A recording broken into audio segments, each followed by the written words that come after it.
Hello there, Chucklefucks. It's your boy, Dark Raku here with What If Issei was the son of Sosuke Aizen, Part 7. So yes, it is Part 7 of this What If. Now, let me begin into this What If and let me shut the fuck up, but yeah. But other than that, so let me begin and yeah.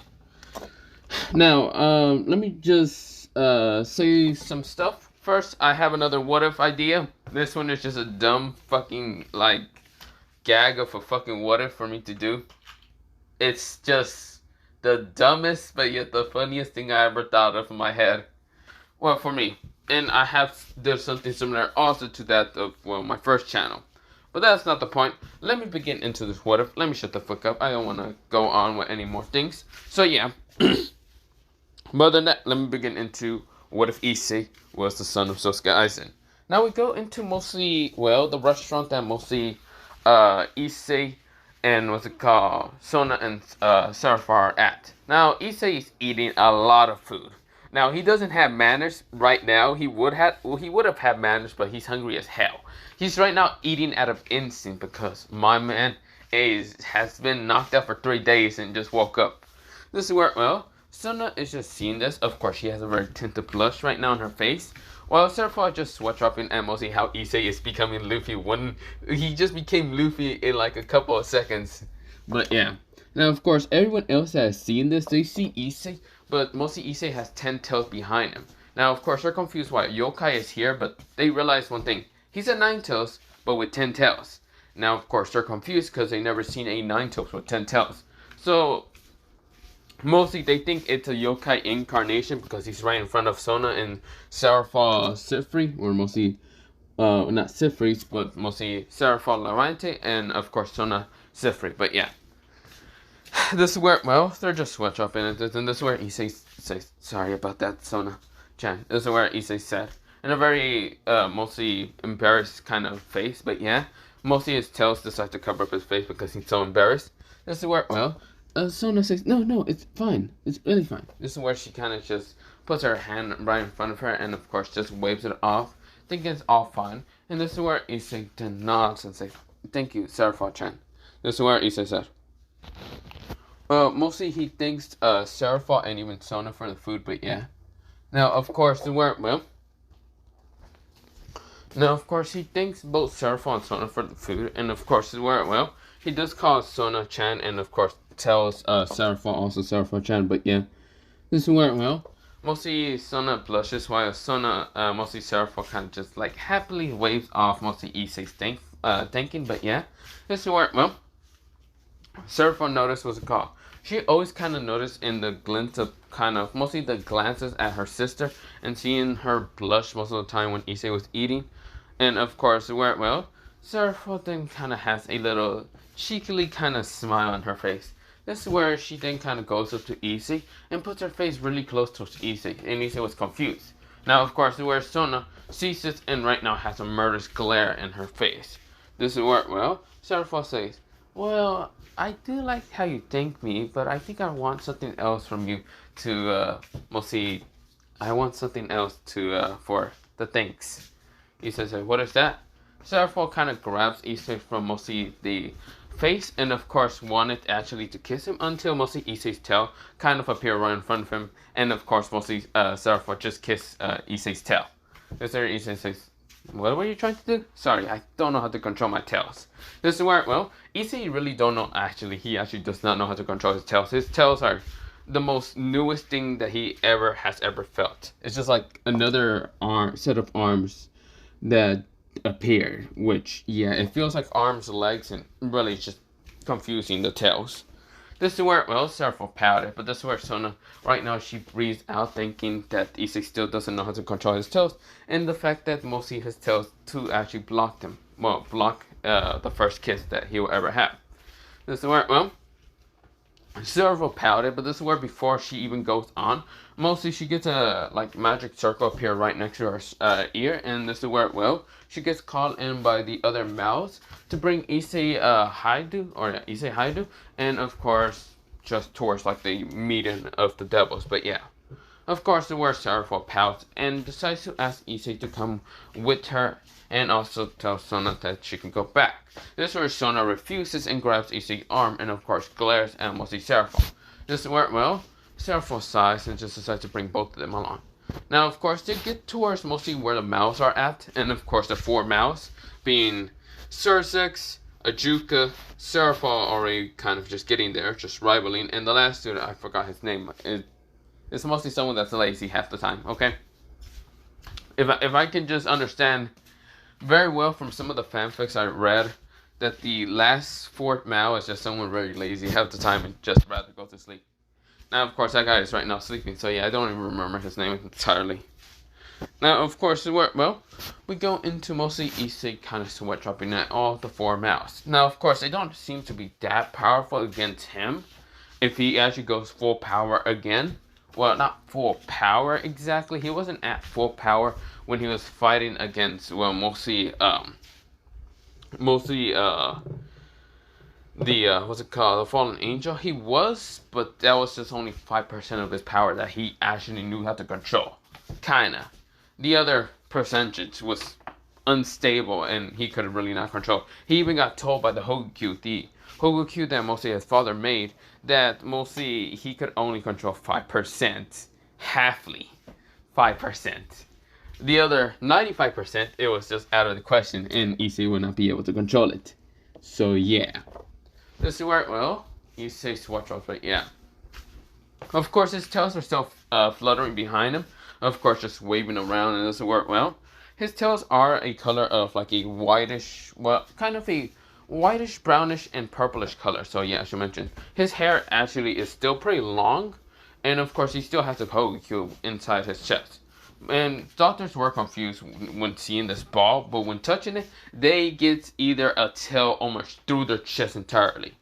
Mostly, even though Issei was unconscious. The tail reacted with the Hogukyu, but yeah.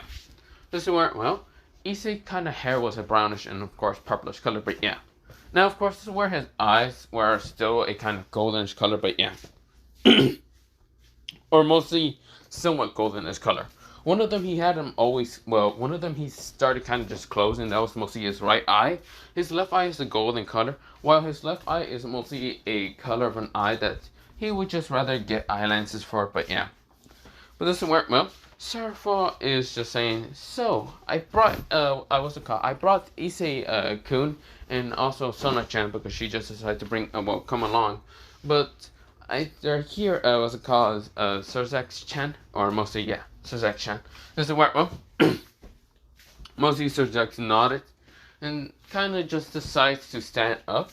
This is where, well, Sursex walks towards Issei, and this is where he looks down and bows down towards Issei. This is where, well, Sursex says, I'm sorry for troubling you there, Issei-san. How should I say? It's not the first time that we have met. What's it called, Issei-kun? This is where, well, Issei said, no, it's fine. What exactly do you want from me, exactly? This is where, well, Sona is just looking so confused at how Issei is so casually talking to her, mostly one of the mouths. And of course, where Juka has never met the child, and of course, neither has the other mouth. And Serapha has just met him a while ago, but seeing how Sursex seems to be on guard a little bit with mostly Issei, she still doesn't understand too much. Now, of course, she has felt the power of mostly Issei's body just be different entirely, but yeah. This is where, well, they don't really know much about the child, but of course, this is where, well, what they know certainly is that mostly Issei is quite powerful. Now, of course, this is where, well, Issei says it's pretty much fine, and this really doesn't matter too much, but yeah. Of course, this is where Sursex nodded. He then questioned if Issei would be able to see mostly his father. This is where, well, Issei kind of has a kind of little saddened look to his face, but of course he managed to just go back to a stoic look and say, that's out of the question. My father's too busy. This is where, well, Sursex noticed the kind of look of Issei's face, but this is where it changed back to a stoic look. So fast that mostly it will put anyone's kind of trying to hide his, like, mostly hide face expressions put to shame, because Issei is quickly reacting to a lot of stuff, but yeah. Now, of course, it worked well. His hand was kind of shaking, but thanks to Sona being next to his right, mostly hand, she was actually kind of holding it, stopping it from shaking, because he seems nervous when mostly Sursex's father. Now, of course, Issei has kind of found out from mostly the Hokage about what exactly happened to his father. Well, kinda. But of course, he knows what exactly happened to his father, but of course, he's just gonna stay quiet. But yeah. This is where, most of you Surzek nod and say, well, you can go, Issei-san, and Serapha, and also Sona. I only came here to talk to apologize. This is where, mostly Issei nodded, and of course he was leaving, even Serapha and Sona, but yeah. This is where, Sona was still holding onto his arm, just to stop him from shaking, but yeah. Of course, Issei was just kind of thinking in his head, this is where, he feels like he wants to go home, but yeah. Mostly just back to the housing, yeah. This is where, he didn't ask Serapha and Sona that he's just going to go back home, but yeah. This is where, mostly Serapha says, oh, so I can make a magic circle so you don't need to get lost in the underworld and somehow make it back home. He says, no, it's fine. I can make my own portal. Sorry about this, Sona-chan, but I need to go back. I think I just realized I forgot I left an exorcist at the house. This is where, mostly both Sona and Serapha switch off at mostly Issei's antics, but yeah.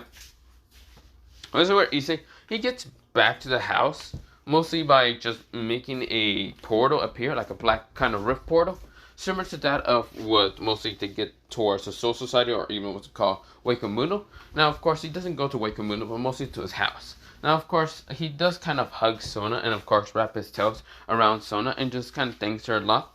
And of course, even kind of just like, just someone hugs Serapha also. And this is where, he then just kind of went away, but yeah. Sona's face was an entirely red shade of color that was actually putting Ria's hair to shame. This is where, mostly she also kind of passed down and instantly falling down to the ground, and Serapha just switched up her sister's antics now.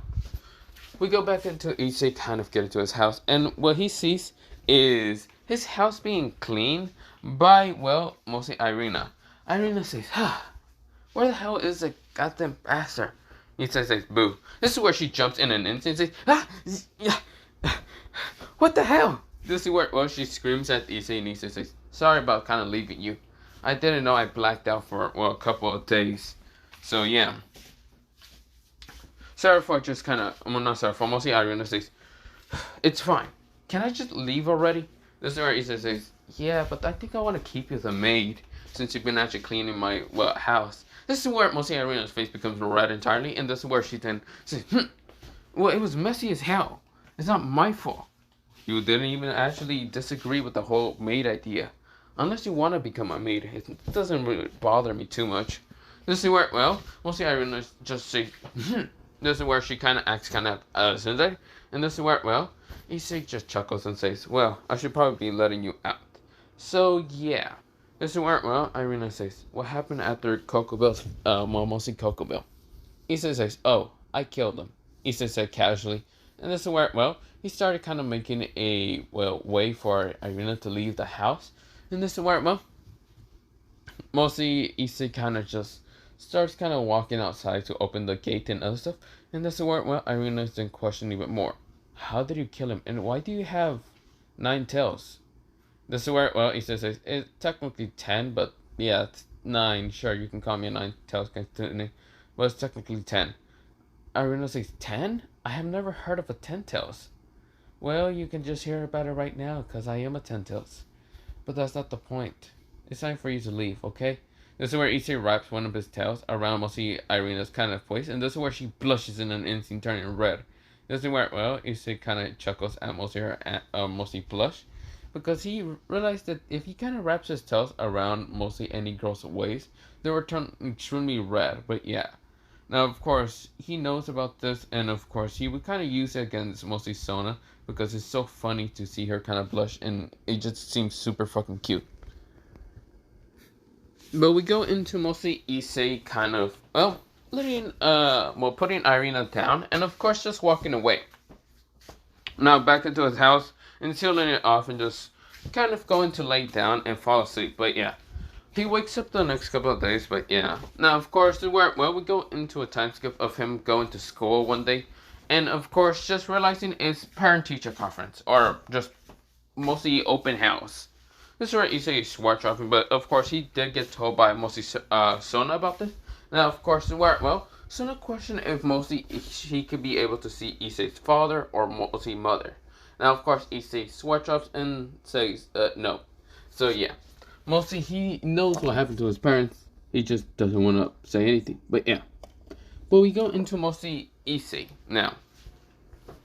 Issei is kind of just, well, he's kind of just walking through the whole day. Of course, he sees different parents of different people, like a bunch of different people's parents, even those who would have not seemed to likely have their parents kind of like following them around, taking pictures and other stuff. Of course, Issei really does not have parents right now. This is he's actually seems saddened. And every person he sees right now kind of talking to their parents or kind of being embarrassed by their parents or whatever. This is where Issei sighs, but of course, I should mention one thing. He did manage to figure out how to put his tails away just to hide them so it doesn't be a bother and show that he's actually some kind of yokai. But yeah. Of course, that's not the point.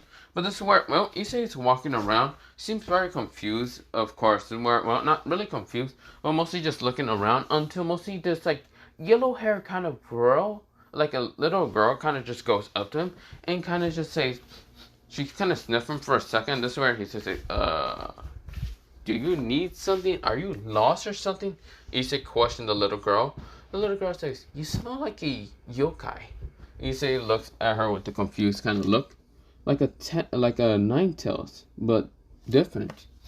This is where, Issei said, I think you mistaken me for something else. This is where, mostly the little girl kind of started sniffing more until mostly someone kind of grabbed her from mostly the hand. And of course, it was none other than a kind of beauty with kind of blondish hair. Of course, she had a huge chest, and this is where, she kind of was wearing this kimono that was actually pretty tight on her kind of body, but still, she kind of wondered about Issei. This is where, she looks at Issei and says, hello there. This is where, Issei was confused, and Issei says, hello there. Do you need something? This is where, the person says, no, sorry about my daughter about interrupting you or any of that. She doesn't really know too much better, so yeah. That's where Issei says, it's fine. Issei walks past her. Of course, for some reason, she seems kind of familiar, the energy, but of course, this is where he doesn't care. Just walks past her. Now, of course, the female, when mostly Issei walks past her, seems to actually knows this energy. Very familiar, but it was different. It was like if he was just different from someone that she actually remembers. Now, of course, she doesn't actually know why this energy seems familiar, but she already had an idea on who exactly it was. Mostly, we go into mostly a time skip. Issei kind of met up with Sona's parents, and of course, Sona's parents, mostly her father was very overprotective of Sona. Now, of course, her mother was very happy to finally met the fiance of mostly Sona's kind of new fiance. Now, of course, Sona's father was just saying, no, you won't be able to protect my daughter, you won't be blah, blah, blah. Sona managed to kind of push her father away and managed to get towards Issei and just hugs him and say, no, mine. This is where, she kind of growls at mostly her parents, but yeah. Her father kind of gets angry, kind of glares at Issei. Issei kind of just glances at him with a very confused look, like if he's confused most of the time. And of course, mostly Sona's mother does smack the shit out of her kind of husband, being what's called Sona's father. And of course, she says, let's just go. We don't have business here in interrupting their kind of little small date. This is where, mostly Sona's father just switch up and say, no, wait, I need to protect my daughter. No. This is where, mostly he's dragged along and just kind of just thrown out of the way, but yeah. Here's where Sona's mother kind of winks at mostly Serapho, and of course gave her some stuff to protect her, mostly to have protection. And of course, where Sona's face became all red. Now, of course, Issei notices, but of course he didn't say anything. He just stayed very quiet. Of course, he right now had something in his head saying, that would be kind of fun. He thinks in his head. This is where, out of just instinct, this is where Drake says, oh, fun, I heard. Are you ready to have your little fun with your little girlfriend? This is where he says, shut up, Drake. This is where, it wasn't actually the, well, mostly he met mostly Sona's parents now, but he also met another type of parents, or mostly, well, two people's kind of parents, that being Rainer's and being also Junko's kind of like father, that being Azo. Azo says, ah, hello there, Red Dragon Emperor, or mostly Brown, well, not Red Dragon Emperor, hello there. Well, he did say Red Dragon Emperor. This is where, well, he says Red Dragon Emperor. Oh, you're talking about the gauntlet. This is where, well, the person says, I'm also talking to you since you are the holder of the Red Dragon Emperor, or mostly boosted gear longitis. Issei says, that's not my title at all. I refuse for it to be my title. I'd rather be purple. I don't know, I like the color purple. Or maybe yellow. This is where, well, we'll see as switch up in and we'll see Issei's antics, but yeah. This is where, well, as it says, whatever, kid. This is where, well, behind him, well, mostly, next to him was mostly Junko and Rainer. Junko and Rainer, and also Valerie. Now, Valerie was kind of like looking at Issei if he was like some kind of piece of meat, a valuable piece of meat. And this is where, well, she had very stars in her eyes, but at the same time, they seemed to be kind of lustful. Now, of course, this is where Junko just was glancing at her sister's antics for a second, because Rainer was doing the exact same thing. And this is where she glares at both of them. This is where Junko went up towards Issei and hugged him in an instant. Issei turns kind of red in just a little slight bit, but of course he also hugs, well, Junko. Now Junko was blushing. Of course, they were kind of cuddling for a second. And this is where, well, Azo sees this and just decides to try to grab Junko, well, out of Issei's embrace, but yeah. Now, of course, this is where both Rainer and even Valerie were glaring at their kind of sister's kind of bravery to, like, go up towards Issei, but yeah. But mostly, Azo managed to kind of just drag Junko away, even though Junko refused to kind of let go of Issei for a second. She just didn't care. She would have had to use her fallen angel wings to actually cover up Issei. She would not care. This is where, well, luckily, Azo managed to kind of take her away, but yeah. Now, we go into mostly a time skip of Issei also made a meeting up with the Gremory parents. But pretty much since Issei isn't really in love with Gremory or even having a marriage contract, well, somewhat. It was supposed to happen, but mostly Issei refused to because Sifri already said that they already had a marriage contract with Issei, but yeah. Thanks to Sona, but yeah. This is where, well, so of course the Gremory couldn't really decide if they should have a marriage contract with mostly Issei, but yeah. Issei is powerful, it's just the problem is he doesn't really like the Gremory at all. Not even a second bit, but yeah. Now, Issei has met up with also mostly Akano's kind of like father, being Barikyo. And Barikyo was with Azo at the time, somewhat. But of course, well, he kind of wanted to meet with Akano, but Akano had a very dirty look at seeing her father. But Issei managed to comfort her with being there, while being there, but yeah. Of course, well, Akano just could have tolerated. That's pretty much the max. She could have just tolerated Barikyo's presence while Issei being there. This is where, well, she just tolerated and waited until Barikyo decided to leave after realizing that mostly his daughter doesn't want to be anywhere near him and mostly rather be with the Red Dragon Emperor boy. But yeah, the Dragon Boy, somewhat. Now, of course, we go into a time skip of mostly Sursex asking Issei for mostly help with mostly Gasper. Now, of course, Issei says, "Who's Gasper?" This is where, well, mostly Issei was brought along with Rias to kind of help Gasper. Now, of course, Rias has two new kind of members for her Parage, and that being Zenobia still. But, well, not Zenobia. Zenobia didn't really want to be a devil, but at the same time, she felt kind of in love with Issei. So, of course, the word Zenobia asked for Issei to actually turn her into a servant or something. Of course, Issei was confused when he kind of got met up with that. But, yeah. He couldn't really turn her into a servant, but unless she would rather be turned into a wrong card, but he didn't want to show something about that. So, of course, he tries to refuse her ability to kind of get close to him. But, of course, she didn't want to, so, of course, she still reluctantly kind of stayed with him. Of course, there was also 4 other exorcists staying with him. So, of course, Issei had 4 different girls in his house. Well, mostly two, well, not two. Mostly two of them wanted to just stop believing in God somewhat because God is dead. And while the other one just refused and kind of went along with Irina to go back to mostly the church. But yeah. And Zenobia just wanted to kind of, well, stay. Mostly in Koa. But this is where, well, we go into mostly a time skip after a while. Of course, Issei did meet up with the child kind of vampire being Gasper. Of course, this is where Issei tried to help the boy.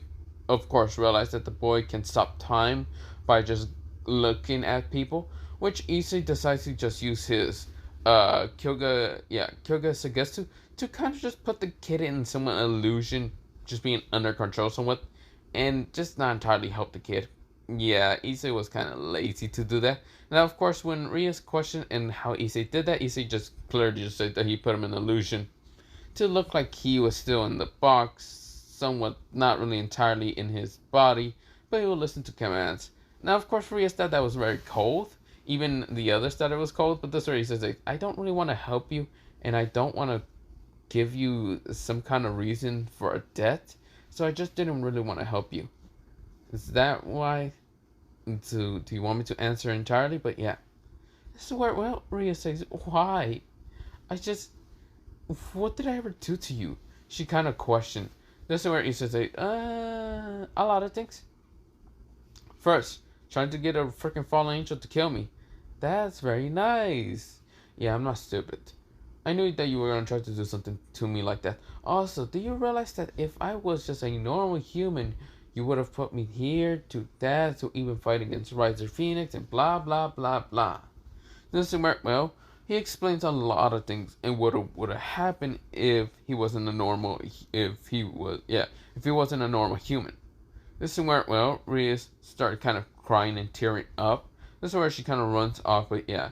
Now this is where everyone looks at Issei thinking that he's a kind of bastard, but this is where Issei looks at them with an uncaring look. This is where, well, Issei said, whatever, I'll help the vampire boy. But surely this would be the last fucking thing I'll do for for the Gremory. And if you think I'm just harsh, I am harsh. I was born to be harsh. The hell do you want me to do? This is where, well, Issei kind of helps the vampire boy. He does break him out of Kyoka Getsugetsu. And Issei does know how to, well, help the kid's emotions. Mostly his physical, mental state by mostly manipulating it. Issei has seen this most of the time with his father. So, of course, he has actually decided to manipulate the boy most of the time. This is where, well, Issei managed to do it in a couple of days. Mostly like 2 days, but yeah. Well, mostly in those 2 days, he had to go into a meeting. Now, of course, the meeting consisted of mostly the two males being Serapha and Sir Zex. Also, there was Michael being there, the not fallen angel leader, the angel leader, the angel's leader. Of course, then after that, there was the fallen angel leader being well, not just Michael. Michael was there, but also mostly his sister being Grabio. Of course, those were, well, from the fallen angel leaders, there was also, well, Azel and also Barakil. But not just from there, there's also another faction just being there, and that would be being the Yokai faction. Now, of course, they were confused and why the Yokai faction is here, but this is where, well, mostly Yakuza said that she's only there to be neutral because she actually felt the power of mostly Yokai, and this is where she glances at Issei. This is where, well, Issei said, what the fuck is everyone looking at me for a second? I ain't even a part of any of your factions. Fuck off. Stop looking at me. Issei kind of thinks in his head, but yeah. He's kind of already tired and doesn't really want to deal with any of this. And Rias has been glancing at Issei for the past couple of freaking minutes.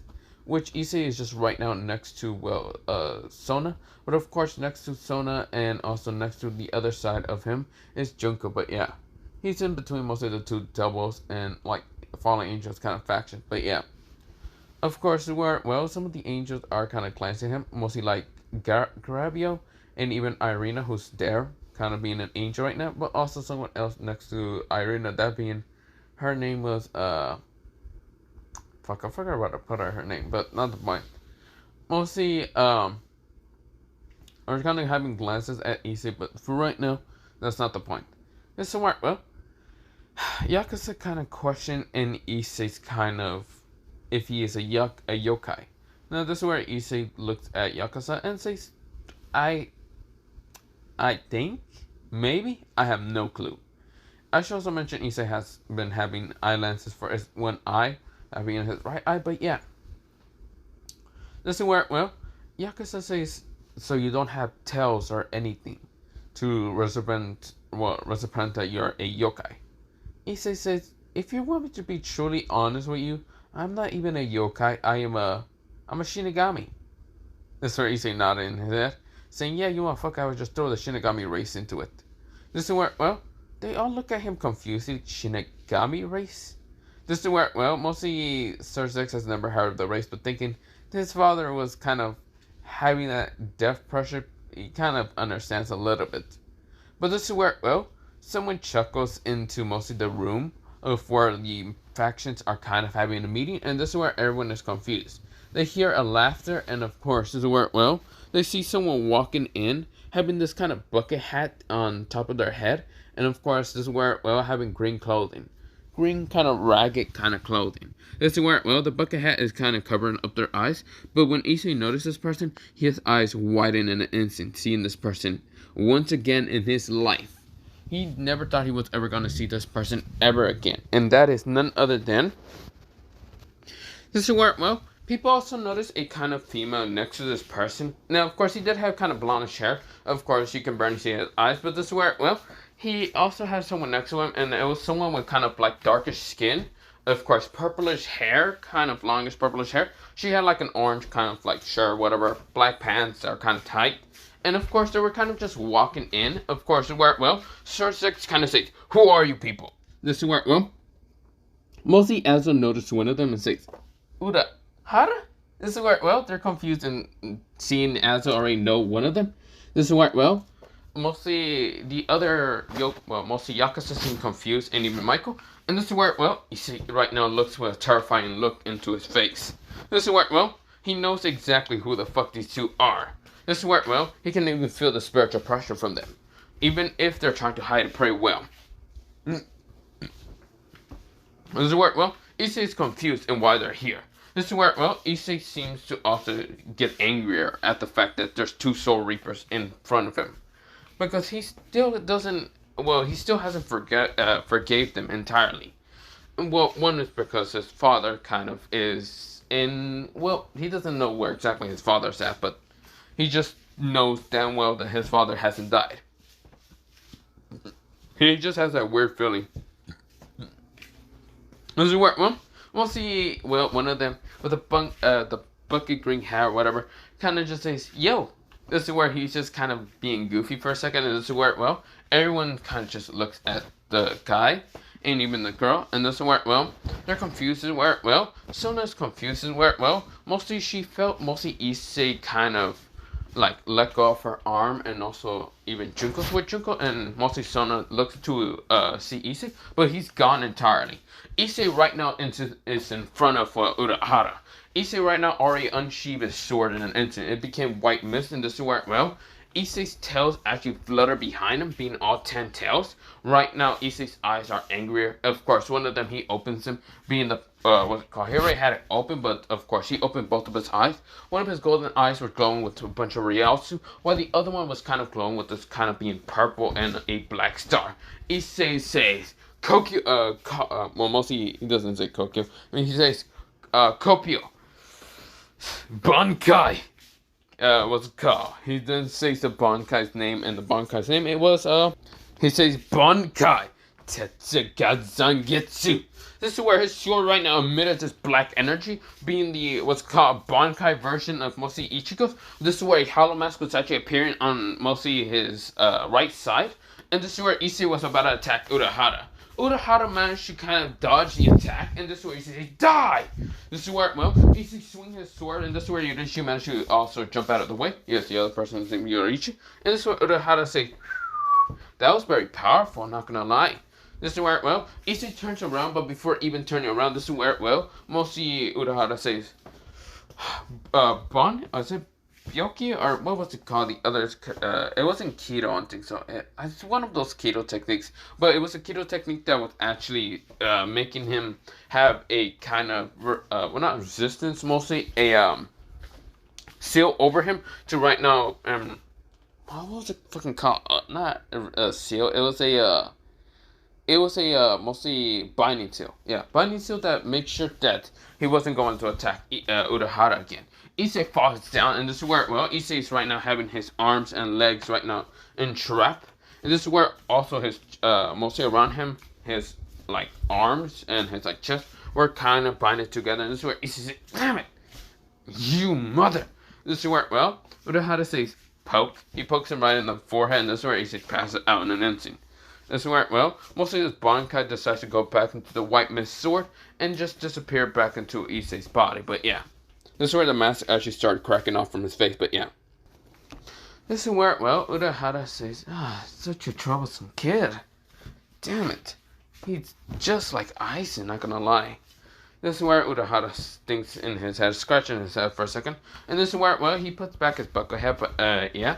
This is where he turns around, and this is where he glances at the four kind of faction leaders. Or mostly the four factions are right in front of him. Urahara says, sorry about that.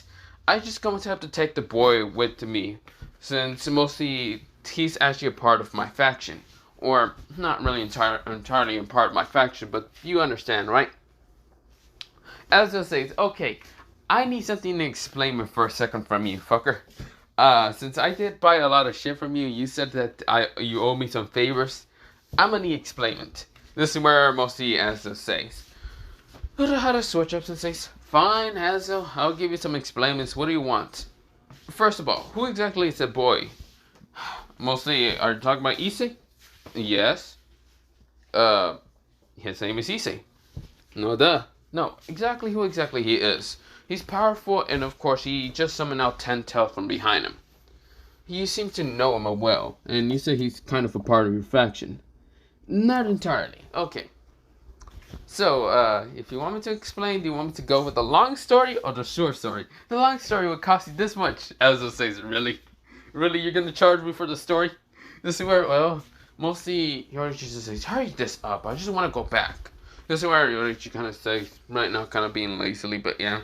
This is where, well, Urahara says, fine. This is where, well, Urahara explains and who exactly Issei exactly is. His last name is not Issei Hyodo, but Issei Aizen. He's the son of Sosuke Aizen, being one of the, well, mostly someone who betrayed the Soul Society a while ago. Now, Issei had no part of being one of the betrayers because mostly Aizen had Issei, or mostly had Issei before any of that happened. Now, of course, well, he just met Issei like a while ago, like his presence a while ago, when mostly Issei was somewhere, I think, around 3 years old.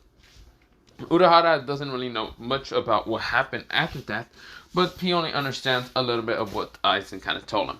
Just a little bit, because Aizen didn't want to fully tell him about anything.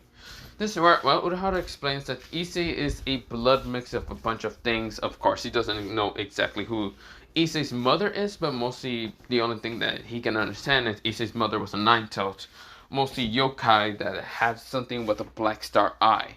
This is where, well, mostly, well, Yakuza gets up and says, you're talking about Mika. Mika Hyodo, also known as Mika, this is where, well, she says Mika Hyodo or Mika Akyokose. This is where, well, mostly Urahara says, yeah, that's the name. I didn't really know much about information, but I only know that there's Dark Star users. And other Light Star users, but mostly Dark Star users are the most powerful out of their clan or something. This is where Yakuza says, yes, that is true. I do not know much about the clan, but it was a dead clan a while ago. And Mika supposedly was the last one of the clan. Now, of course, seeing that Mika had a child, being Issei Aizen, I'm guessing that Issei is now the last prominent child of the clan. This Smart, well, Urahara says yes, he is. But that's not the point. Now, I'm gonna bring him to Soul Society for only just a couple of things. First of all, he's now under the protection of Soul Society. Meaning any of you factions dare to try to recruit him or try to attack him entirely, the Soul Society will not hesitate in attacking you. This is where all of them just switch off at seeing how mostly Urahara just says that so casually. But that is not the point. He is also considered to be the Dark Prince of mostly Wakamuno, making him the right ruler of mostly Wakamuno. Since Aizen was his father, and Aizen was the ruler of Wakamuno, well, wasn't supposed to be, but was, mostly the Hollows seem to follow his obey and order entirely, making him also untouchable. And since you can't see hollows entirely, you could see hollows, Arankars, and other beings like those, will follow Issei entirely, making him also, if he ever feels threatened, he can just summon out an Arankar or even a Vastador and they take you out in an instant. And Vastador is a high-ranking, I guess you can say that he's a high-ranking god level being, low rank, mid rank, I don't know. You can just say whatever, but they are powerful as hell. This is where, well, mostly Urahara says. This is where all of them switch up at seeing that Issei can control these beings, but yeah. This is where, well, Urahara then says, but that's not the point. So, he will be the under protection of Soul Society. He will also be the under protection of mostly Wakamundo, or whatever, but that's not the point. And other than that, I'll be leaving. This is where, well, Sona and Junko say, we want to go. This is where, well, mostly Urahara says, that's going to be in, this is where before they can even talk any further, they hear an explosion outside happening. This is where, well, everything freezes in an instant, but none of them actually freezes, except for Sona and, well, mostly Junko, because they're actually holding on to mostly Urahara, and Urahara still has Kariasu around him, and of course he didn't get sealed, or mostly frozen. Issei managed to break out of the bindings, and of course out of the, well, mostly freezement. Issei was confused, but this is where, well, who remembers the little vampire? Now, of course, he's confusing what the little vampire fucking did in the first place. This is where, well, everyone is confused in an instant until they hear explosions outside. This is where, well, Issei hears this and says, what the hell is that? An army of mostly Chaos Brigade attacking. This is where, well, mostly Urahara says, that's interesting. Also, I can't believe you break their binds. Well, we should probably we're probably going to have to go towards Soul Society, or we can stay here for a little bit. Issei Aizen. Issei swatch up and says, fine, you know what, I'm gonna stay here. I want to protect anyway. This is where Issei gets out of the, what's it called, building in an instant, right now flash up, and appear right in front of, like, the army that's attacking. Issei right now says, Kopio. This is where he says, Kopio, Bankai. What's it called? Senbon Sakura. This is where a Senbon Sakura appears, mostly a bunch of like rose petals, and appear right in front of the army of Chaos Brigade, and the Chaos Brigade wind their eyes, right now getting destroyed in an instant. This is where all of them are dead. Now, of course, someone was about to attack Issei, but this is where Urahara appear, right now cutting the attack, and it's none other than the true descendant of the Levante. And this is where, well, Seraph notices and even answers and says, whoa. If it isn't the true descendant of the Leviathan, what was her name? I don't really care.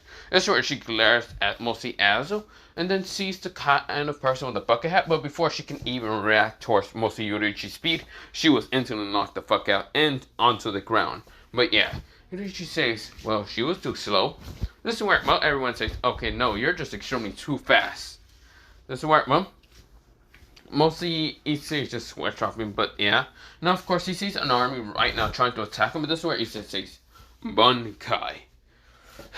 Mostly he then says, Tetsuga Zangetsu. This is where, well, he then sends a very powerful slash into the remaining Chaos members and, well, Chaos Brigade members, and they're gone. Fuck off. But yeah. This is where, well, Issei says, pathetic. This is where, well, mostly everyone says, yeah, you can literally say pathetic, but whatever. Now everyone is switched up because Issei's power is much more powerful than any of them. He's truly supposed to be one of the special threats, or one of the 6 special there were supposed to be 5 special threats, but now there's 6, considering Issei is also a special threat now. Now, of course, Urahara just smiles at mostly Issei's antics, being similar to that of Aizen's, but yeah. But that's not the point. Now, of course, I'm going to probably leave it off here for part 7, because after this I'm going to have to go to sleep. But other than that, bye, see you, and yeah, bye.